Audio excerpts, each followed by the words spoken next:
political. Well, that was Eric Holder. Yeah, Eric Holder, Yeah. I'm sorry. Yeah, I know they all look alike. No, they don't. What difference at this point does it make? Well, you know, I've talked with Kamala a few times. I obviously talked with her before the debate because he is more incoherent. He is angrier. He is lashing out all the time at everybody. He's filled with grievance and rage. Donald Trump, filled with grievance and rage. Hillary, where have you been for the last, 9 years? It seems like every time we see you, you're mad about something. And now she comes on MSNBC and gives a great interview. And little do you know, Hillary's back for a reason. And I believe it's for a cabinet position. I believe it's for a reason in the White House.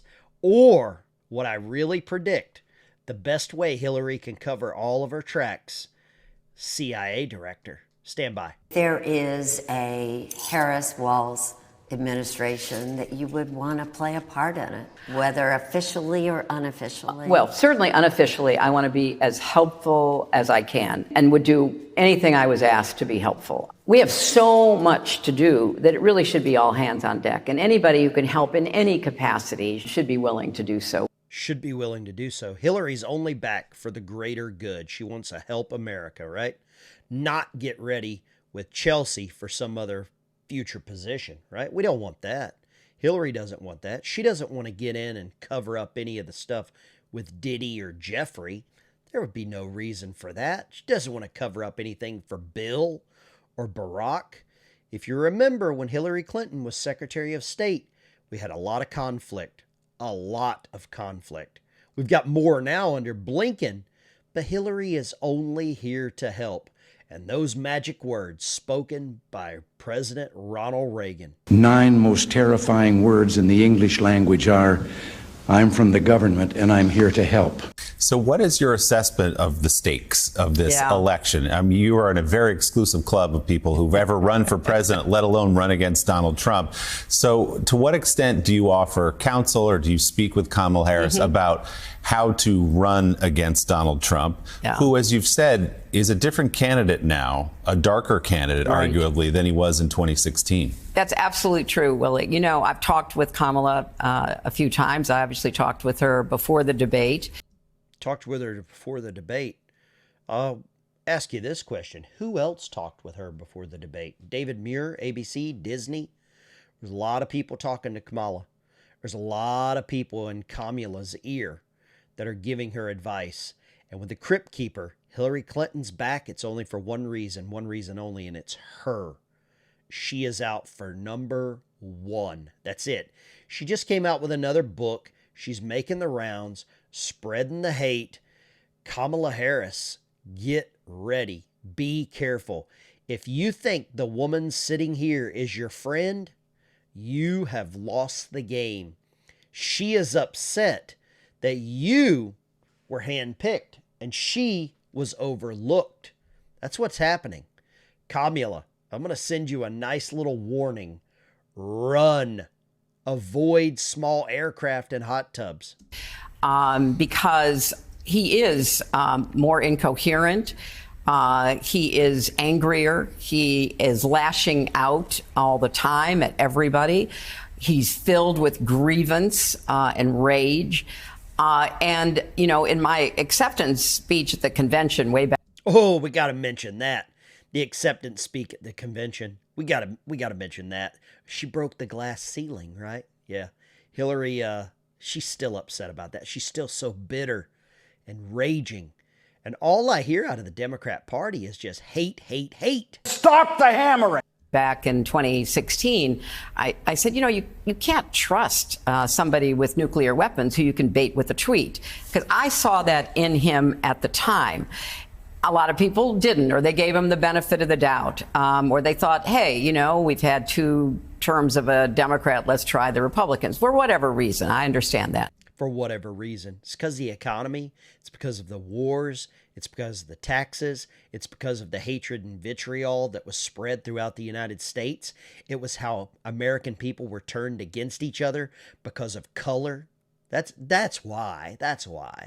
And Hillary brought it up. Democrats have been charged 12 out of the last 16 years. But now the stakes are even higher because he has a record. We have seen him try to abuse power. We have seen him try to overturn a legitimate, free, fair election. A legitimate, free, fair election overturned. Joe Biden was in a free and fair Democrat primary, right? You know that. What happened to that, Hillary? What happened to the free and fair primary? Kamala Harris did not receive one vote in the Democrat primary. But now, she's your only choice to save America. We have watched him bungle COVID and cause unnecessary deaths and pain. So he has a record. And in addition to that, he's told us what he's going to do. He is absolutely linked to this Project 2025 and all of their dark and dystopian efforts to turn the clock back on. Where's the real-time fact-checking by Willie here on MSNBC? Does that exist? Americans' rights and the way we live and how we, look at our futures together. And he has a long rhetorical record now of making it very clear that he would be unaccountable if he were ever near the White House again. Dictator on day one. That's what he said.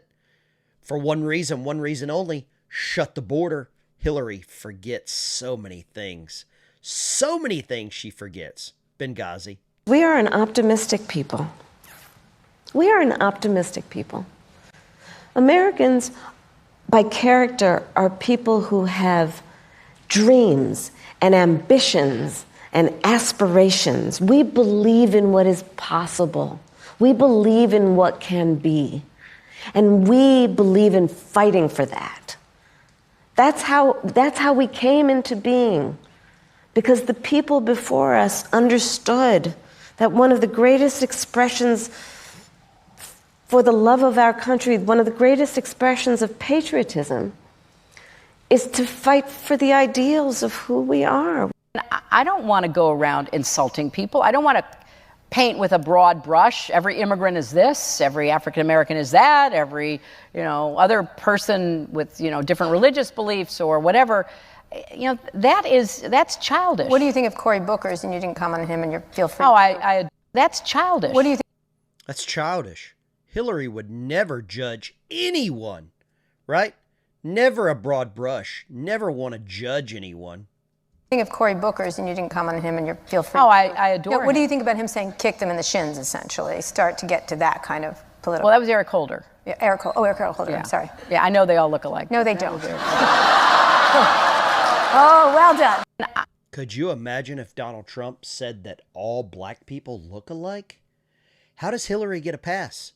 This is who is advising Kamala Harris. That's who advising Kamala Harris right here. This is good. This is so good.